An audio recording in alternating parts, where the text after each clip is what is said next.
ఇవాళ నాగర్ కర్నూలు జిల్లాలో మల్లన్న జాతరలో జరిగినటువంటి గొడవలో రెడ్లు ఒక మా బీసీ బిడ్డను రజక కులానికి చెందినటువంటి కుటుంబం పైన దాడి చేసి వాళ్ళ చేతుల్లో ఉన్నటువంటి 2 నెలల పసికందును కాలుతో తన్ని చంపినట్టుగా తెలుస్తూ ఉంది.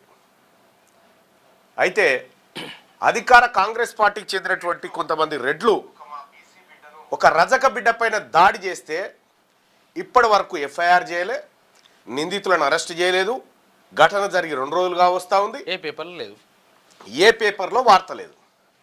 అందుకోసమే దీని సంగతి ఏందో తేల్చుకుందామనేటువంటి ఉద్దేశంతో ఇవాళ నేను నాగర్ కర్నూలుకు మరి కాసేపట్లో బయలుదేరుతా ఉన్నా. ఏ పోలీస్ అయినా ఏ ఒత్తిడి కారణంగా కంప్లైంట్ తీసుకోలేదు.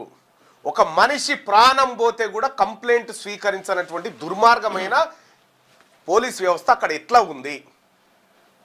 నేనే వస్తున్నా పోలీస్ స్టేషన్కి, సదరు పోలీస్ స్టేషన్కి వస్తా. ఏం జరిగింది, ఏదైతే గదైంది చూసుకుందాం. ఇక మా బీసీ బిడ్డకు, మా రజక బిడ్డకు అన్యాయం జరిగితే ఒప్పుకునేది లేదు. నేను వచ్చే లోపల ఎఫ్ఐఆర్ బుక్ చేయాలి, నిందితులను రిమాండ్లోకి తీసుకోవాలా.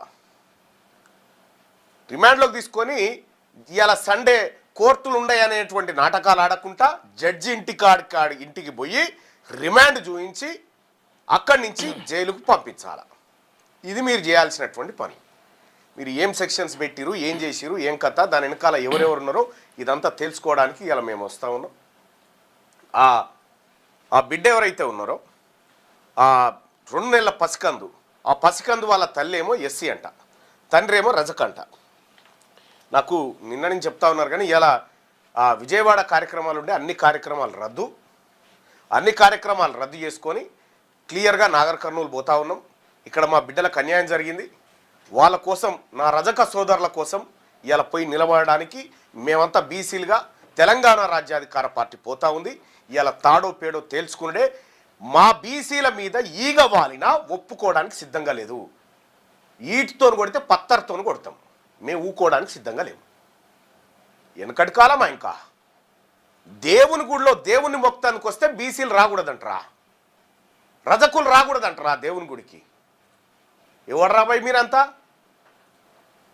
నేను వస్తున్నాడికి నాగర్ కర్నూల్లో జరిగినటువంటి ఈ అమానవీయ ఘటన మీడియాలో రాలేదు, సరే మీడియా సంగతి తర్వాత. కానీ ఇక్కడ ఒక బీసీ బిడ్డ పైన జరిగినటువంటి దాడి, అది మా మీద జరిగినటువంటి దాడిగా భావిస్తూ ఉంది తెలంగాణ రాజ్యాధికార పార్టీ.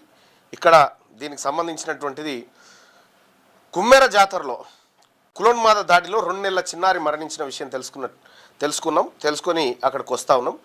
నేరుగా పోలీస్ స్టేషన్కే వస్తా. పోలీస్ స్టేషన్లోనే కూర్చుంటాం, పోలీస్ స్టేషన్లోనే తేల్చుకుంటాం ఈ అంశం. ఈ అంశంలో నిర్లక్ష్యం వహించిన సిఐ రెడ్డి, కొట్టి చంపినోడు రెడ్డి, ఎమ్మెల్యే రెడ్డి ఇంత ఉన్నారు కదా, నా బిడ్డలకు నేను వస్తున్నా, చూసుకుందాం ఇంకా మీరా మేమా అనేది. మీరు ఎఫ్ఐఆర్ చేయకుండా, నేను అడిగితే పోలీసు వాళ్ళు ఏమంటారు, ఎఫ్ఐఆర్ ఎందుకు చేయలే అంటే ఎఫ్ఎస్ఎల్ రిపోర్ట్ వచ్చినాక చేద్దాం. మనిషి చచ్చిపోయిన తర్వాత నీ పనేందా? ఫస్ట్ ఇన్ఫర్మేషన్ రిపోర్ట్ నువ్వు ఫ్రేమ్ చేయాలి. నువ్వు ఫ్రేమ్ చేయకుండా డ్రామాలాడి రెడ్లను రక్షించడానికా? ఎట్టి పరిస్థితుల్లో వదిలిపెట్టే ప్రసక్తే లేదు. నాగర్ కర్నూలు బయలుదేరుతున్నా నేను. ఇది కొద్దిసేపట్లో నేను బయలుదేరుతా ఉన్నా. తాడో పేడో తేల్చుకోవడానికి సిద్ధంగా ఉన్నా.